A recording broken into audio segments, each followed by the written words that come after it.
What happens to a person who does everything right and still ends up with nothing? Not because she was lazy, not because she made some reckless mistake, because she believed, the way most of us are taught to believe, that if you just work hard enough, eventually it has to be enough. Let me tell you about Naomi. Naomi was 24 years old, and she had not had a single week off in 6 years. She stocked shelves overnight at a discount grocery store on the east side of the city, the kind with flickering fluorescent lights and a manager who called her in even on her scheduled days off. She had grown up 2 miles from that store, in a 2-bedroom apartment her mother kept afloat on 2 jobs, and a stubbornness that never once looked like weakness.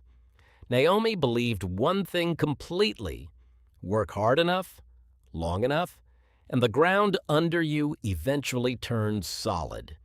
She had never been taught anything else. Nobody sat her down with a lesson about the difference between a paycheck and a foundation. Under her kitchen sink was a dented tin coffee can. Every spare dollar went into it. Tips, birthday cash, the occasional overtime bonus. She never counted it. Counting it felt like admitting how small it was. Then the 3rd job started. Office cleaning, 4 nights a week, after her overnight shift ended. 2 hours of sleep some days. She told herself this was temporary, just until she got ahead. She never got ahead. 6 weeks in, Naomi collapsed in the break room at 4 a.m. Her body simply stopped taking instructions. She woke up in an emergency room with an IV in her arm and a stack of bills already accumulating that she could not see yet, but could already feel. 4 days. That's how long she was out of work. 4 days, unpaid, from all 3 jobs at once. She went home and pulled the tin can out from under the sink. She counted it for the first time in 3 years. $81. 6 years of work. $81 in the one place she'd been putting money aside. That same old certainty rose up again, right on cue, loud, clear. It said, "This is what you get. This is all you were ever going to get. People like you don't end up with more than this." Naomi sat on her kitchen floor for a long time. Then she put the can back under the sink, and she went looking for a 4th shift. That's what a leaking bucket does.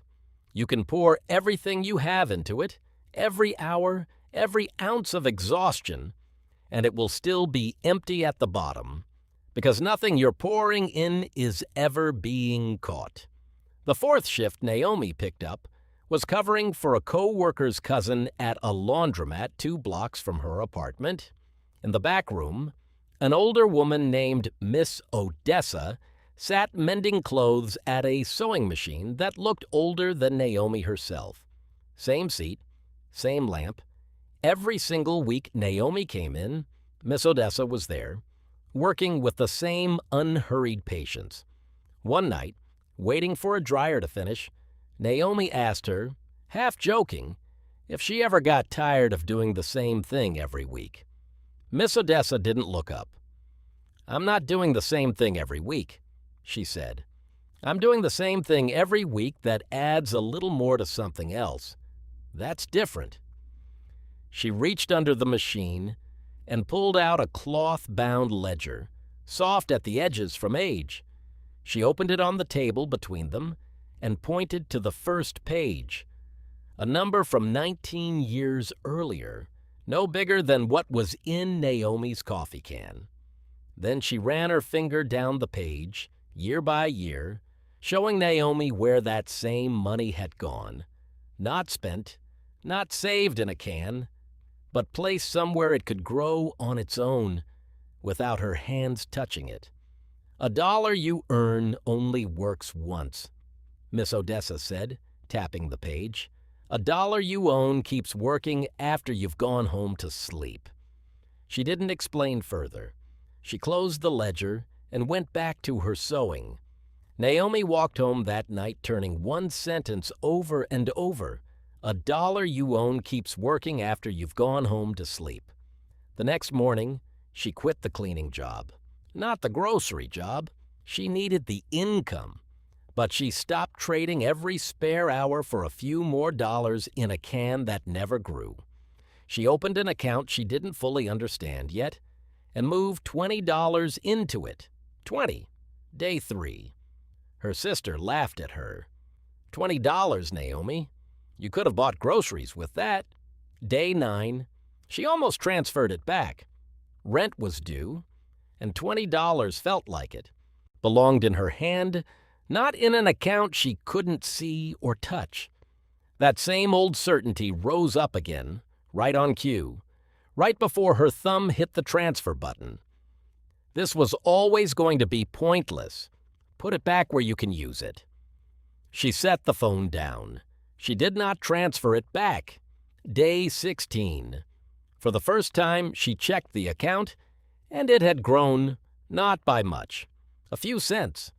Almost embarrassingly small.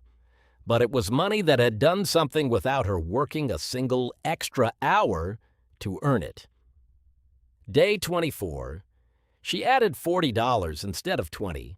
Months passed the way months do. Unremarkably, one Tuesday indistinguishable from the next.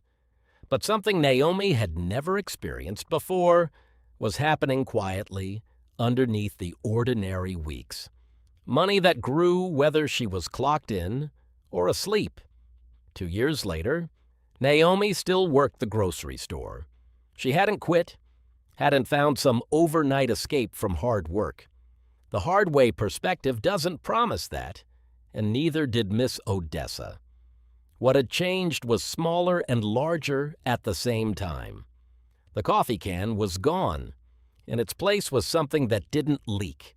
She kept the can anyway. It sits on a shelf now, not under the sink. Empty, a little rusted at the seams, next to a framed printout of her account balance the day it finally crossed what her mother used to call real money. Hard work earns you a paycheck. Ownership earns you a future. You cannot build the second one with only the first. If nobody ever told you the difference between those two things, you're not behind. You just haven't been given the page in the ledger yet. There are more stories like Naomi's waiting here. Subscribe, and we'll tell you the next one.